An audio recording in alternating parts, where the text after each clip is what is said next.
Another data collection method we can look at is interviews. So an interview is a conversation where we have an interviewer asking questions of an interviewee.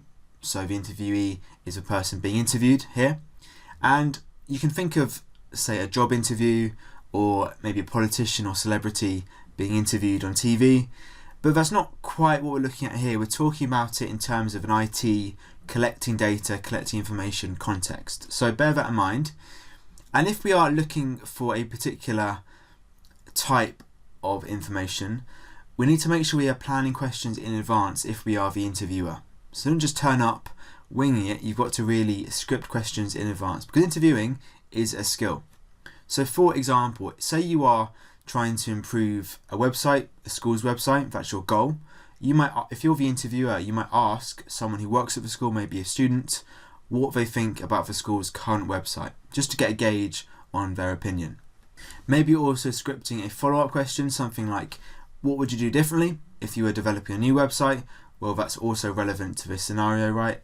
Maybe their first answer wasn't very detailed, so as an interviewer, you'd be trying to ask follow-up questions to try and get more and more detail and more useful information. Okay, let's evaluate interviews then as a method. So what's really good is, as an interviewer, you can adapt your questions on the fly. So because you're sat down opposite someone, it's very easy for you to just change your questions based on what the other person is saying. So on the fly means as you go, right? So as you go through the interview, you can change your questions. So for example, maybe the person, the interviewee, has given quite a vague, unclear answer. As an interviewer, you can ask them for a clarification, get them to repeat it but in a different way to help you understand what they mean. That means that the information you are receiving is going to be more useful. Likewise, if they give quite a general answer, just ask them for more information, because otherwise you're not getting as much as you could do. A survey, for example, you don't have this advantage, right? If it's a survey filled out on paper, you can't immediately ask for clarification because there's not that face-to-face contact. And on this point, having this human interaction that is direct and not delayed, because it's done on an online survey, for example, can often lead to more detailed answers and also more honest answers. If you are doing it on a quick survey, you may rush it as someone filling out the survey. You may also be a little bit dishonest. Having this direct interaction means that the interviewer can probe any slightly vague or maybe even dishonest answers and get to the actual truth more easily. Like all methods though, there are some disadvantages, some bad things. So interviews can be quite expensive, can cost a lot of money to run because they require lots of the interviewer's time.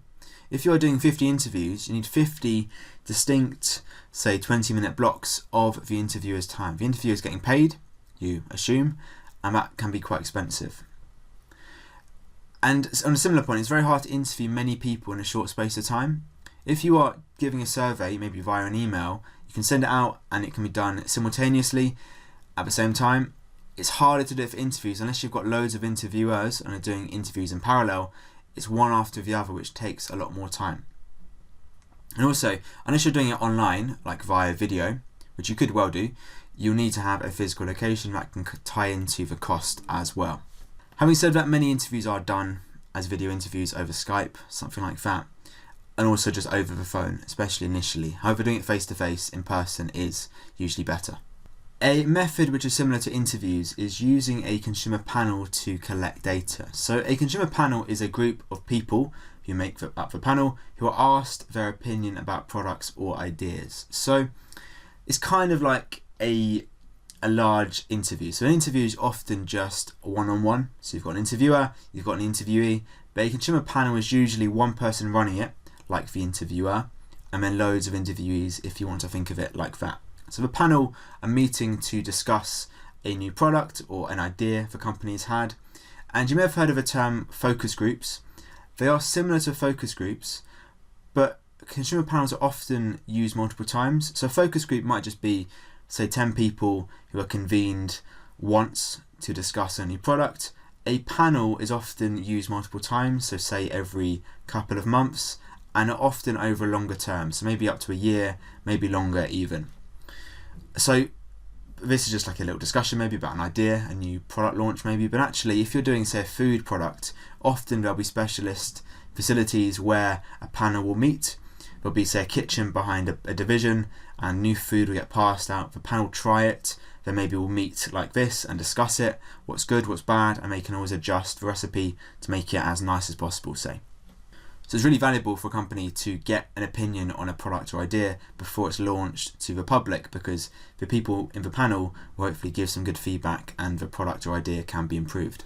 Right, let's evaluate a consumer panel then as a method. So what's good is that because you are meeting them in person, you can question them on the real specifics of your product or idea. So it's even better if you've got, say, a sample they can be trying, because they're giving direct feedback on what they're trying in the moment.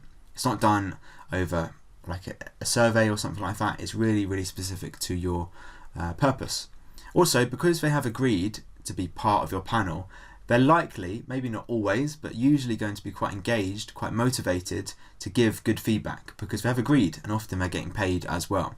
If you're sending out emails to random people, they're less likely to be interested in giving good feedback than a panel of people who have agreed to be there. However, like interviews, they can be quite expensive to run. As you can imagine, if you're paying the entire panel, which could be, say, 15 people, that's going to cost money. Also, if you are giving a test sample, which is really valuable for this point, that will cost money to provide as well. And also, an issue with a panel is the purpose of a panel is to get opinions from your target market, so the people who are going to be trying your product or carrying out your idea in the future. And if this group of people is not particularly diverse, if everyone is just a middle-aged man, that's not going to necessarily give you enough range to get feedback from across society. So you want a nice diverse range of people, so men and women, different ages, different ethnicities, different social status maybe, how much money they have, because you want to get a nice range of feedback. If it's not very diverse, the feedback you're getting is going to be quite uniform and maybe does not translate to the real world once you launch your product.